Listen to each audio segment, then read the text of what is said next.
Hello viewers. இன்னைக்கு நம்ம வந்து வெறும் வயித்துல சாப்பிடக்கூடாத 7 ஃபுட் ஐட்டம்ஸ் பத்தி தான் நம்ம பார்க்க போறோம்.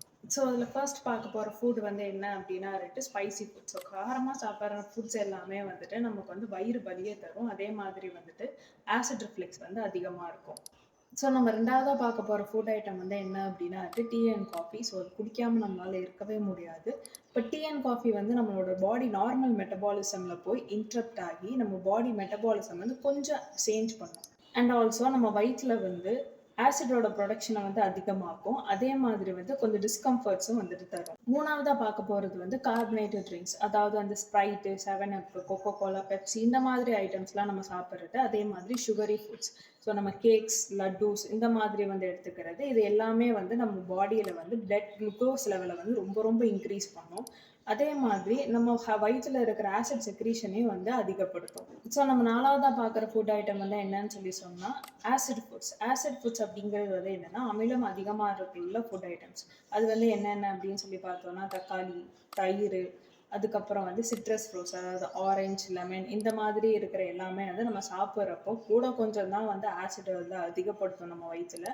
ஸோ ஆசிட் அதிகமாச்சுன்னா நமக்கு வந்து எதுக்களிக்கிறது, அதே மாதிரி வந்துட்டு நெஞ்செரிச்சல் இது எல்லாமே வந்துட்டு வரும். ஸோ நம்ம 5வதா பார்க்க போறது வந்து ப்ராசஸ்டு ஃபுட். ஸோ ப்ராசஸ்டு ஃபுட்டுன்றது வந்து பேக்டு ஃபுட் ஐட்டம்ஸ் தான். நம்ம சிப்ஸ் வெரைட்டிஸ் நம்ம கடையில வாங்கி சாப்பிட்றதா இருக்கட்டும், ஐஸ்கிரீம்ஸ், அதுக்கப்புறம் வந்து ஃப்ரோசன் ஃபுட்ஸ் இது எல்லாமே வந்து அதிகமா ப்ராசஸ் பண்ணி வந்திருக்கும்.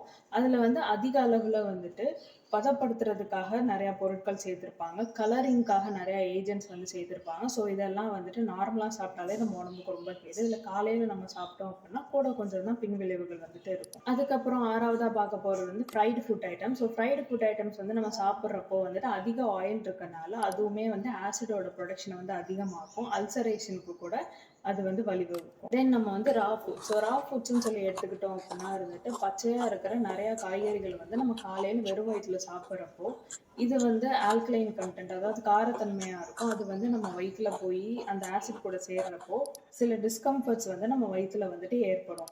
ஸோ அந்த 7 ஃபுட் ஐட்டம்ஸும் நம்ம வந்து காலையில வெறும் வயித்துல சாப்பிட்டோம் அப்படின்னா, காமனா நம்ம பார்த்தது என்ன அப்படின்னா, ஆசிட் ரிஃப்ளெக்ஸ் அப்படின்ற ஒரு வார்த்தை தான். ஸோ ஆசிட் ரிஃப்ளெக்ஸ் அப்படிங்கிறது வந்து என்ன அப்படின்னா, நம்ம சாப்பிடுற சாப்பாடு வந்து வயித்துக்குள்ள போக போக நம்மளோட ஆசிட் வந்துட்டு மேல வந்து எதிர்கலிக்கும். ஸோ அதுதான் வந்துட்டு ஆசிட் ரிஃப்ளெக்ஸ்ன்னு சொல்லி சொல்லுவாங்க. ஸோ இதனால வந்துட்டு நமக்கு நெஞ்செரிச்சல் வரும். அல்சரேஷன் வந்துட்டு இருக்கும். ஒழுங்கா டைஜஸ்ட் வந்து ஆகாது எந்த ஃபுட் ஐட்டம்ஸும். ஸோ இந்த மாதிரி காம்ப்ளிகேஷன்ஸ்லாம் கொஞ்சம் கொஞ்சமா வர ஆரம்பிக்கும். இந்த மாதிரி யூஸ்ஃபுல்லான வீடியோஸ்க்கு வந்து don't forget to follow nutritionist Preetha.